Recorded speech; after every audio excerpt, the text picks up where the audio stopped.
call to the disciples from Mark chapter 1, verses 16 through 20. As Jesus passed along the Sea of Galilee, he saw Simon and his brother Andrew casting a net into the sea, for they were fishermen. And Jesus said to them, "Follow me, and I will make you fish for people." And immediately they left their nets and followed him. As he went a little farther, he saw James, son of Zebedee, and his brother John, who were in their boat mending the nets. Immediately he called them, and they left their father Zebedee in the boat with the hired men and followed Jesus. This is the word of the Lord. And now it's my pleasure to introduce Dr. Arturo Madrid, who is the Professor Emeritus of Trinity University in the School of the Humanities. And he is going to speak to us today about his book.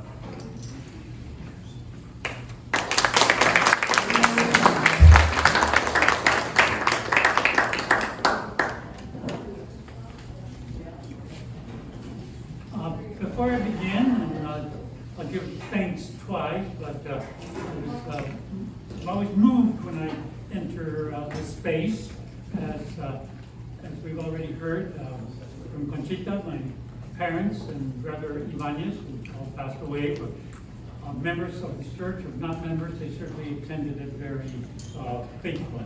And I have almost 70 years of connection with this church because I came to Manal in 1955, and this was one of the churches that I attended during that period, and connected for this years. And on our visits, Conchita and I would always end up coming to accompanying parents, and Brother Ibanez, and you all will remember Ray Varela and Ruthie Varela, who are long-term members of this church. Is the mic not picking me up? Okay, all right. I'm very conscious of that. I'm always asking people to kiss the mic, and here I'm not doing it myself. Good. Does that work for me now? Does that work now? I don't want to overwhelm you either. Looks good? If need be, I'll stand behind. And listening to Pat and Rebbe today, I'm going to talk a bit about resonances that occur. Certainly, I will talk a little about La Trementina, and grandfather Teofilo was a teacher at La Trementina in the early part of the century. So we go back to La Trementina and the Madrid in La Trementina as well. And Remy, I thought you were going to tell me you hooked yourself. Because I did multiple times. Yeah. I hooked myself. And frequently the fish that I was catching was hooking myself.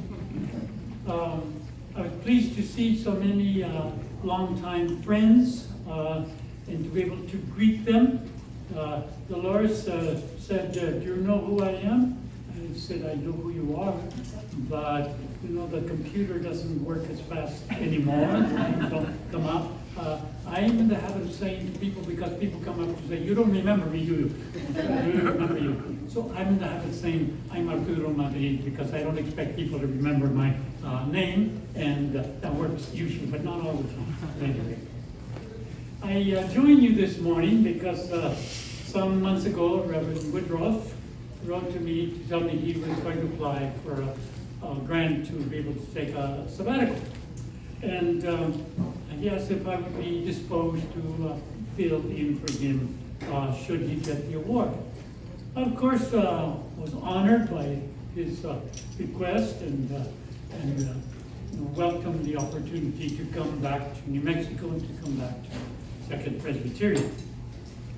He reaffirmed again the pleasure that he had derived from reading my family memoir, as you heard, entitled The Country of Empty Crosses, and suggested that I expand on the experience of my Protestante family that I explored in that memoir. I told him I would connect my talk to a biblical text. Biblical text, a scriptural reading Pastor Lisa has given you. And that I had a theme already for that talk. Little did I know that already the theme was fishing. I think either a coincidence or he suggested it back and I came up with it. I proposed as my point of departure a very Nuevo Mexicano expression, truchar, the verb that we use for to fish. With us, of us who lived in the high country, truchas, trout, was for many decades the only fish we knew. My sister and I recall coming to Santa Fe with my parents. We would have lunch at the Pancake Cafe in Santa Fe, and Father would always order halibut. And for years I thought halibut was this little square of fish. That's how much we knew about fish. All we knew was trucha. No, Mexicanos and Mexicanos alike also use the word as an adjective. Es muy trucha, we say of someone who's very alert. Or ponte trucha, to warn someone to be vigilant. So it is part of our very DNA. I thank you for your presence, those of you who remained behind, and was hoping a lot more would remain behind because their message was directed to them as much as comfort to you, but to them, my message. But I always welcome any audience I have, so thank you. The word truchar and trucha has multiple resonance for me. I'm going to use it to retrace my familial history, or our familial history, provide through it a synopsis of the development of the Protestante community of believers, and lament the forms the historical Christian community of faith has taken in recent times. Before I do so, I want to acknowledge once again and thank my sister Concha del Mar for providing us with a very beautiful musical interlude. Music was at the heart of our worship. We always enjoyed very much. Grandmother Trinidad Apoya Varela attended an English language church, Evangelical United Brethren Church in Española, and I'm sure she knew she would follow the scripture all right, and she would fall asleep during the sermon, but during the hymns, she got up and sang away. Off key, as Conchita said, but she sang the Second Presbyterian Church, of course, as I said, became my parents' and my brother's church, was already a familiar church, so very familiar space to me.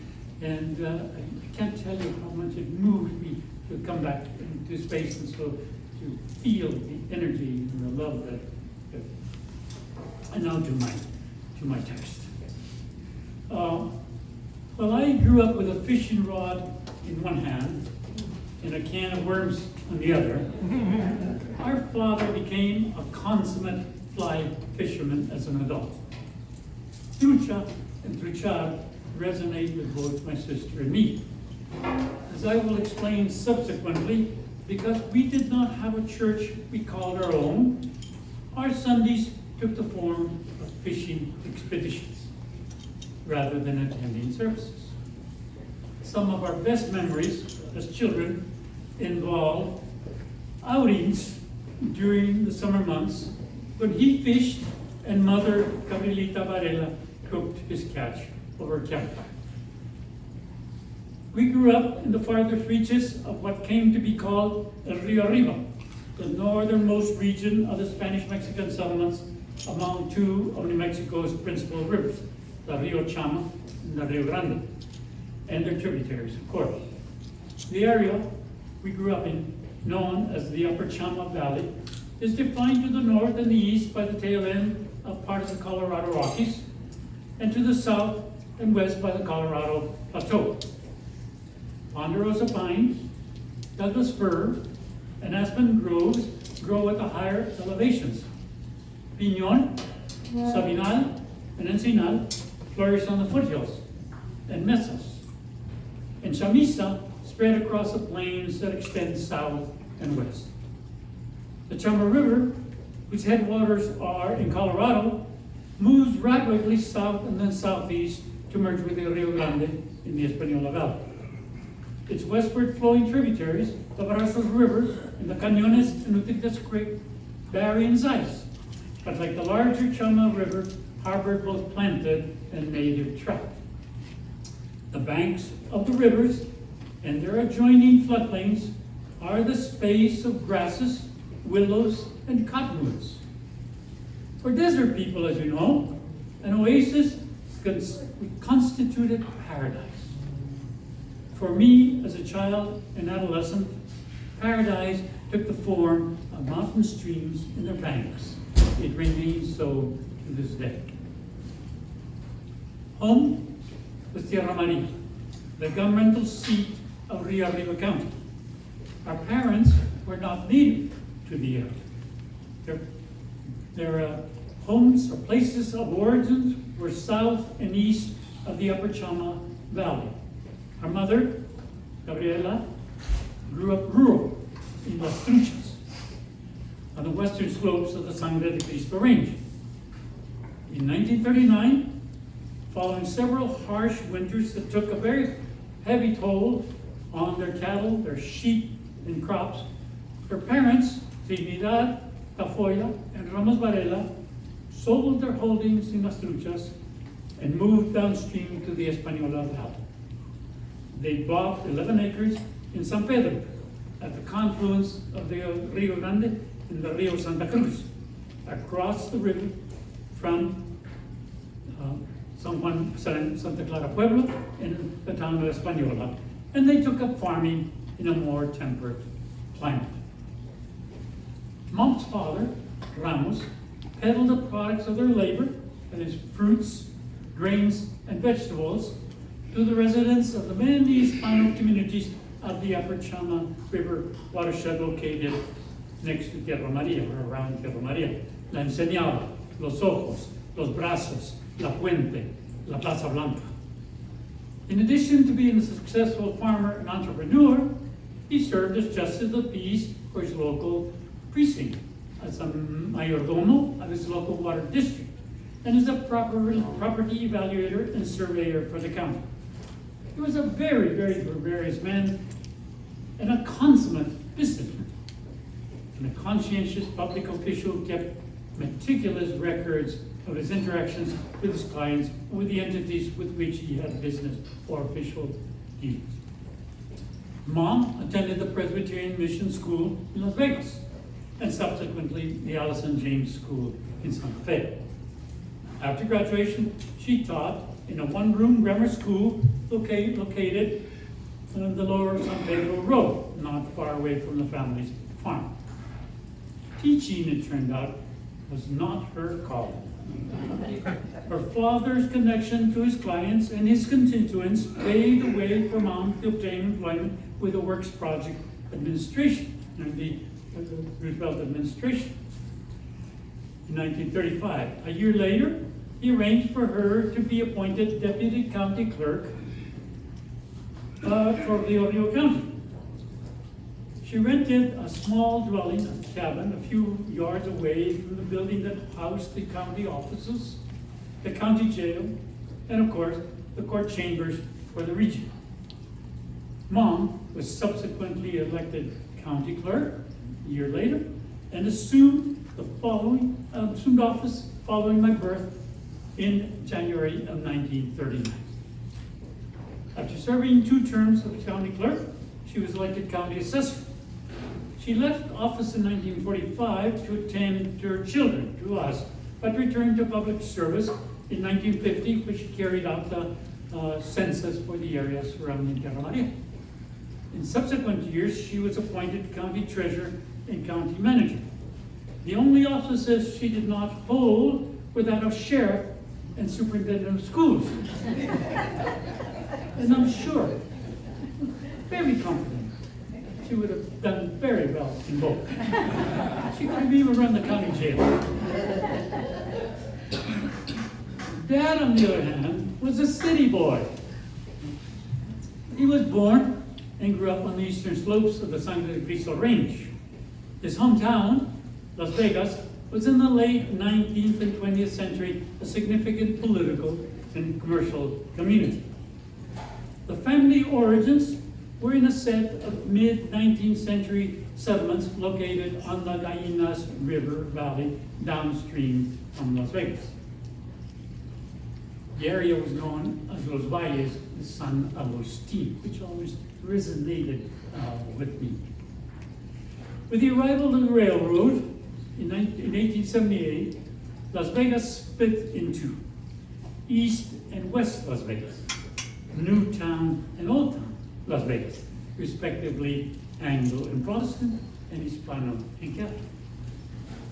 When his grandfather, Albino Madrid, moved upstream at the end of the 19th century to join the Presbyterian Mission Church in West Las Vegas, Anglo-Presbyterians had already moved across the Gallinas River to establish their own congregation in East Las Vegas. As a consequence, Albino Madrid and his extended family of Protestantes found themselves in a frequently hostile Hispano-Catholic space. They became the core of the Las Vegas Mission Church in the Protestante community in Las Vegas. Dad's father, Teofilo, attended the school affiliated with the Presbyterian Mission Church in West Las Vegas. In the early 1890s, along with a very distinguished number of Hispano evangelists that included the esteemed and renowned Presbyterian evangelist Camino Rendon, grandfather Teofilo completed a course of study at a school for evangelists affiliated with Del Mar College, a now defunct Presbyterian institution as was located in the San Luis Valley. Grandfather Teofilo became a teacher rather than a minister. Unable to obtain employment in West Las Vegas because he was a Protestante, or in East Las Vegas because he was a Mexican, he was consigned to teaching in rural San Miguel County schools. His assignment included La Trementina, to this day still referred to as La Plaza de los Protestantes, a label assigned also to this very neighborhood where Second Church is located. By the time my father was born, however, the Mission High School in Las Vegas had been moved to Albuquerque, and the day school was shut. The only option was a public school in West Las Vegas. It was not a pleasant experience. As Dad told, we were Protestantes and poor. Along with two of his siblings, Dad left Las Vegas to attend Manoa School in Albuquerque. He returned home to Las Vegas after graduating from Manoa in 1930. Waiting on tables at a local restaurant, the only employment available to him in the Great Depression, did not represent a future, he told us. With his mother's help, he enrolled at Highlands University to prepare himself for his career as a teacher. His majors were Spanish literature and business education. Grandfather Teofilo passed away in 1935. He'd been unemployed for 2 years, ostensibly for registering as a Democrat and voting for Franklin D. Roosevelt in 1932. Given the family's straitened circumstances, Dad had to leave school to work. As had been his father's experience previously, he could not obtain a job in either West or East Las Vegas for the same reasons. His only option was to seek employment in a high school in some community northeast of Las Vegas. He told of borrowing Reverend Rendon's Pordecito, some of you remember the Pordecito, Model Ts, and driving north and east with his mother, Angelina, and his sister, Myrtle, to the rural villages of Harding County in search of employment. he was able to get an appointment in the diminutive community of Mills, some 19 miles northeast of his family home in Old Town, Las Vegas. Dad's life in Mills constitutes a section of my family memoir titled Mills, New Mexico.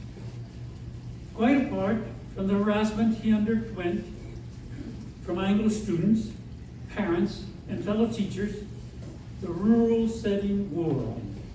The wind that blew across the treeless grasslands of Hardin County was constant and unremitting. Over the course of the following 2 summers, he pursued his studies in Spanish and business education at New Mexico Highlands University. Mom and Dad met at Highlands University while she was attending summer session in order to obtain and then to renew the certification that permitted her to teach school. Over the years, as colleagues, friends, and neighbors learn about my familial background and determine that I do not fit their perception of what constitutes a Mexican or a New Mexican, much less a Protestante, they inevitably ask, and was she also a Protestante? How did they meet? Was in church, claro.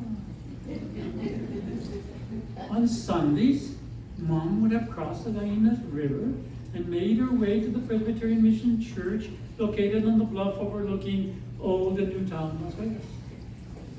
Dad would have been taken with his bright and beautiful young woman he saw on campus and then in church, and Mom, of course, with a handsome and intelligent young man who turned out also to be a Protestant.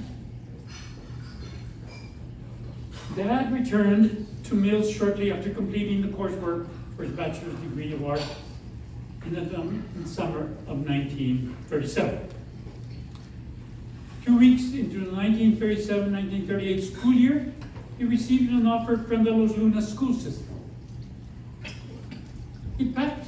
I packed my suitcase, he said, and left immediately.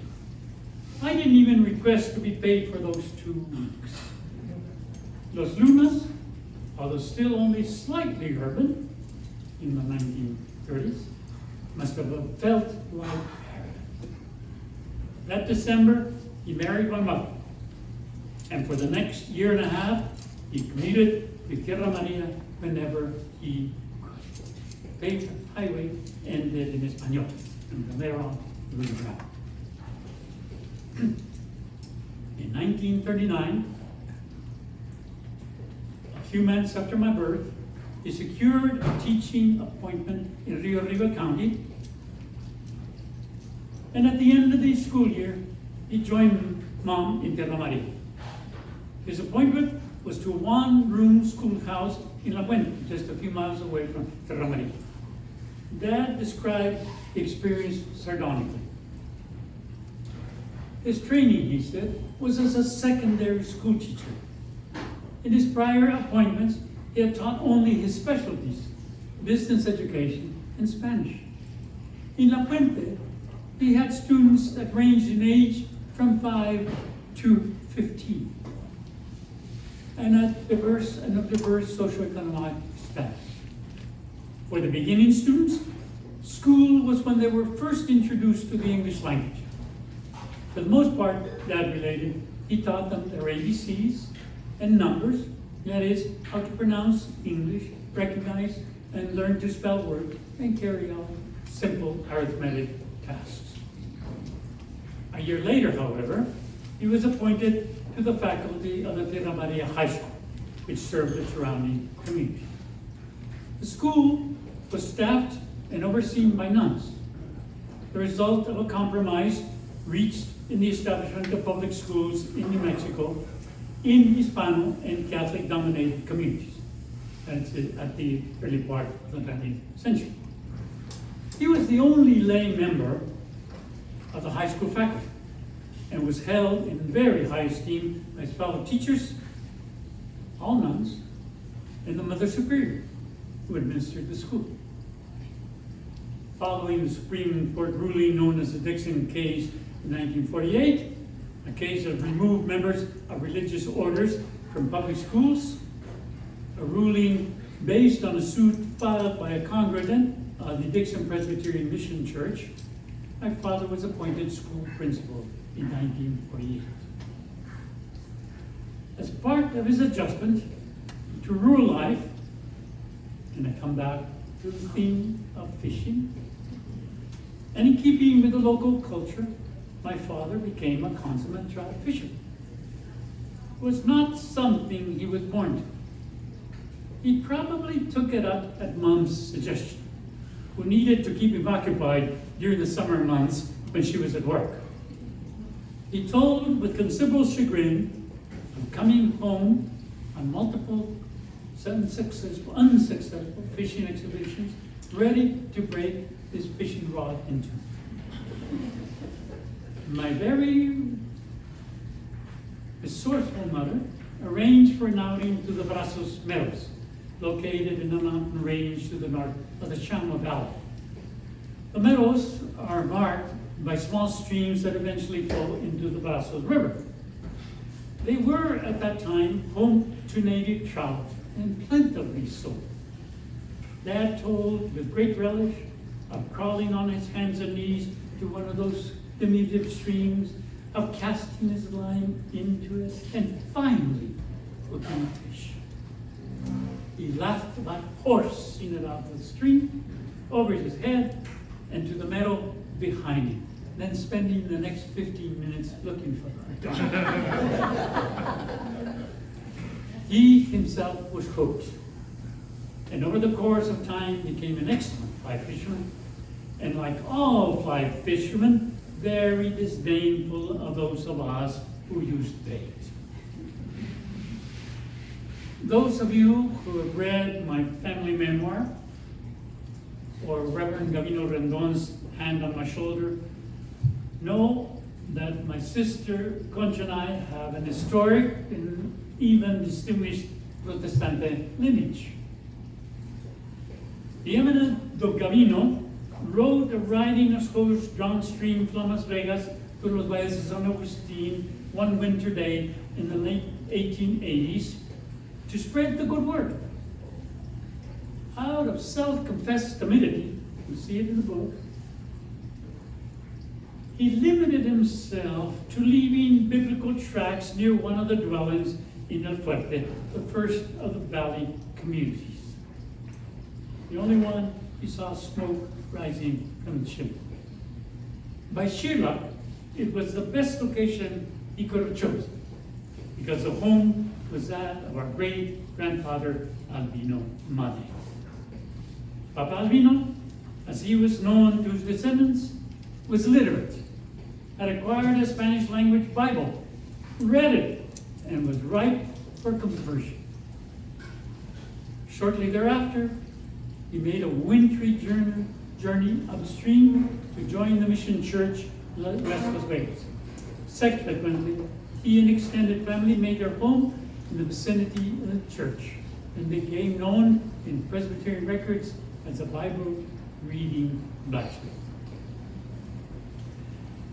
Being instrumental in the conversion of Papa Albino and his extended family must have provided Don Gavino with much encouragement. He subsequently gained converts and developed congregations throughout northern New Mexico and southern Colorado, including one in Las Truchas, which my grandmother, or our grandmother, Trinidad Tafoya Varela, joined. The Las Truchas Church came to be known as the Church of the Empty Cross, from whence my family memoir takes its name. Grandmother Trinidad was deeply and bravely Protestant, despite a mother and a community who were unrelenting in their antagonism to the people they called herejes, that is, heretics. It was she who led the Tafoya clan into becoming Protestantes. Since there was no Presbyterian church in the immediate area of San Pedro, when she and grandfather Ramos moved there, she joined the United Evangelical Brethren Church in Española. Her heart and her soul, however, remained forever in the Church of the Empty Cross in Las Tuches, and she attended services there as often as she could. Cousin and nephew, a member of Second Presbyterian, and her grandnephew was nurtured in that church. I have described my grandparents' San Pedro home as an island of Protestantes in a sea of Católicos. Grandmother attended to the family and to the farm, inculcated her faith in her children, and saw to their education. Mom and her sister, Nora, attended the St. James School, but the younger siblings, were enrolled at the Evangelical United Brethren Mission Church in Santa Cruz, Monteverdi Mission. Dad's mother, Angelina Gallegos, was born and grew up in Chaperito, the last of the Valle de San Agustin communities, and attended its mission school. Alice Blake, the renowned Presbyterian missionary who founded mission schools in Chaperito and Rociada, sent her off to the St. James School in the mid-1890s. School records indicate that grandmother Angelina did not re-enroll in 1899. Teofilio's wife passed away in 1900 after giving birth to Dad's eldest brother. Angelina may have left school to serve as a nursemaid to Alfredo, since Angelina subsequently married Teofilo. In his absence, and not unlike my maternal grandmother, Angelina Gallegos, was responsible for attending to house and offspring. In my family memoir, I described her home in West Las Vegas as a fuerte, a fort, a Protestant stronghold in the Hispano Catholic community. Her children all became members of the West Las Vegas Presbyterian Mission Church. Concha, I, her brother Ibanez, and her parents were the only practicing Protestantes in the surrounding area of Tierra Maria.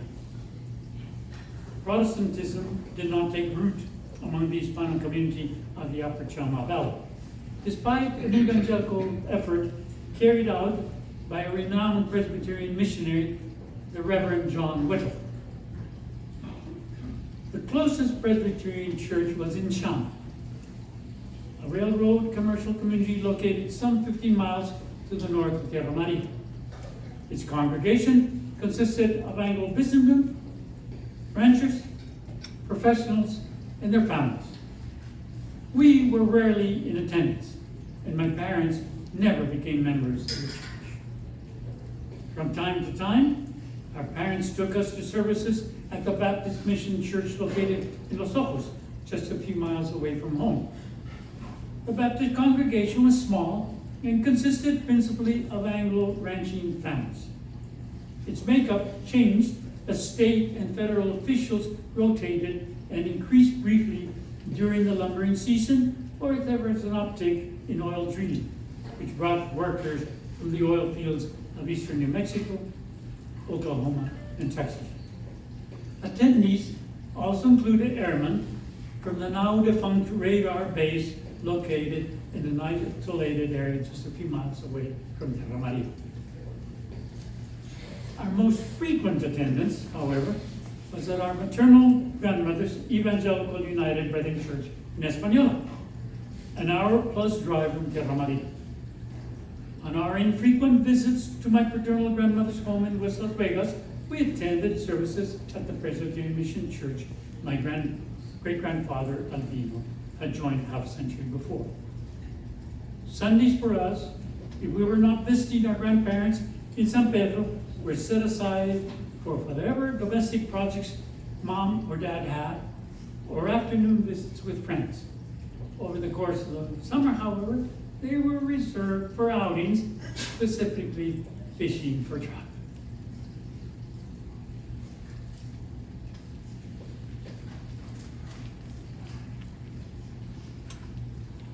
My Protestant religious instruction as a child and adolescent occurred in Sunday school, and via the Bible storybooks and magazines grandmother Trinidad purchased for us. My siblings and I dutifully attended Sunday school when my parents had occasion to attend services at the Baptist Mission Church and at Española UB Church on our frequent visits to grandparents.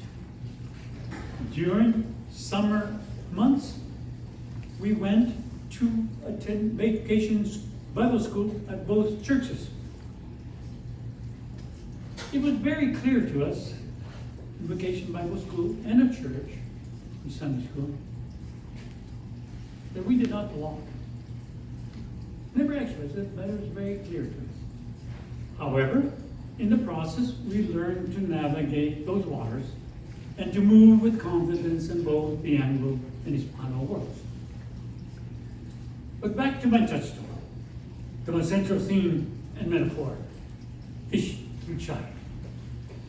Like most people who live in dry areas, I was drawn to water, whether irrigation ditches, rivers, or ponds, and of course, I love to fish. I was also intrigued by large bodies of water and by marine life, which I read about or which I experienced visually in movies. I was puzzled to read and hear about the Sea of Galilee, because as far as I could understand, Israel was an arid country, a desert. I also was very curious about what kind of fish Peter and his mate caught, and what kind of fish was part of the fare at the Sermon on the Mount. Peter and his fellow fishermen used nets. Christ called on Peter and his crew to become fishers of men. That is, to cast their nets and to bring people into the newly developing Christian community. No me cabía. It didn't make sense to me. Fish for me were trout. The only fishing I was familiar with was single line fishing. That type of fishing corresponds to my sense of the experience of the Protestante evangelists at the end of the century and the beginning of the 20th century. Gabino Rendon metaphorically cast a single line into the stream, that little tiny stream, the Rhino's River, where he left his religious tracts next to a resident in the community. The community was afoot. It was on the bank of the Rhino's River. There lived the Madrid family. And on his first cast, he successfully hooked a fish. My great-grandfather, Gabino, on it. In a real sense, however, Don Gabino, whom I came to know, cast a larger net, because over the course of the following months, members of Papalvino's extended family and their neighbors also joined the church. Their numbers were sufficient to result in the establishment of a congregation in Los Valles not long thereafter. That phenomenon, the netting of extended families, was repeated in the Hispano world a number of times in the years following. But in time, the task of the evangelist was not unlike that of the fly fishermen, who stalked their wary target one by one. Years later, it occurred to me that the act of proselytizing carried out by Jehovah's Witnesses and Seventh-day Adventists, who hand out their literature on street corners, is not unlike the practice of the single-line fisherman. The casting of nets has not, however, disappeared. Fishing for women and men simply utilizes new means. In the past, it took the form of personal revivals or by virtual revivals via radio. Mega churches now use radio, television, and social media to cast wide nets. These are no longer the churches of my grandparents' generation or those of my parents or mine. I read recently an article that stated the average Christian congregation in the U.S. is in precipitous decline, with just 65 members, about a third of whom are age 65 or older. Mega churches, on the other hand, are thriving. and they're defined as having a minimum of 3,000 members. They are predominantly Baptist, Assembly of God, or non-denominational. Although somewhat concentrated in southern states, they exist also in significant number in states such as Arizona, California, Indiana, Minnesota, Ohio, and Pennsylvania. Texas, where I live, has over 200 such churches, including one of the very largest, the non-denominational Lakewood Church, located in Houston. Richard Halverson, who served as a chaplain of the United States Senate for many years, a couple of decades ago, wrote, "In the beginning, the church was a fellowship of men and women centering on the living Christ. Then the church moved to Greece, where it became a philosophy. Then it moved to Rome, when it became an institution and part of an empire. Next, it moved to Europe, where it became a culture. And finally, it moved to the United States, where it became an enterprise." That is not necessarily a new condition. The gospel of wealth has been with us for some time. It is a perversion of the theological concept of the chosen as manifested by their economic well-being. I believe that most congregations still consist of communities of believers, of communities of faith, whatever their denomination or size. However, as has historically been the case, the charlatans have figured out how to take advantage of people in need of help, in search of community, or of redemption. They use religion to advance their interests, whether they relate to wealth or to power.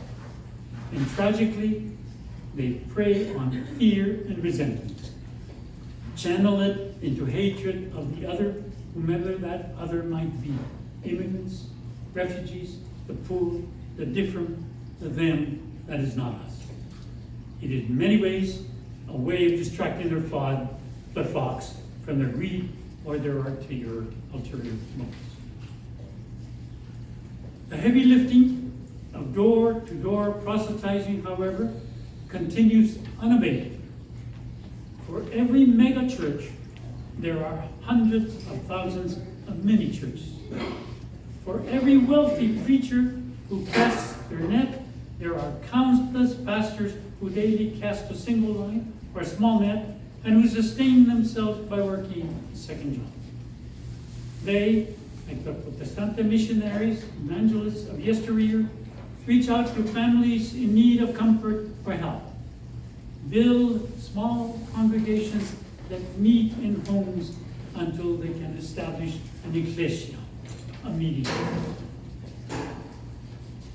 Some 135 years ago, Gavino Rendon and his fellow evangelists, acting on their newfound faith and with the support of other pastor missionaries, set out to create a community of Hispano believers. One could describe their efforts as that of spreading a net, or characterize it as one of casting a line. Whatever the case, Don Gavino and his fellow evangelists succeeded mightily at that effort, using their faith and the very important tool of literacy to help create congregations, founded schools, provided health and social services open to all, Protestant and Catholic alike. The world has changed since then, but Second Presbyterian Church has survived the changes in our world. Its pastors and congregations have adapted to the changes in the world, have reached out to a younger generation, have stayed true to Christianity's origins as a community of believers. For that, I give thanks to you today, along with my deep appreciation for the invitation to address you and implore you to continue to bring men and women into your community of faith, like Camino Rendon and his fellow evangelists had a century ago. Thank you.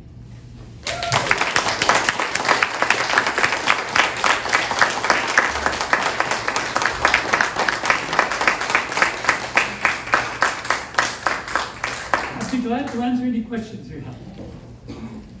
All right, we have some books up here that, if you'd like to buy one and you have to sign by him, they're available for $20. Good.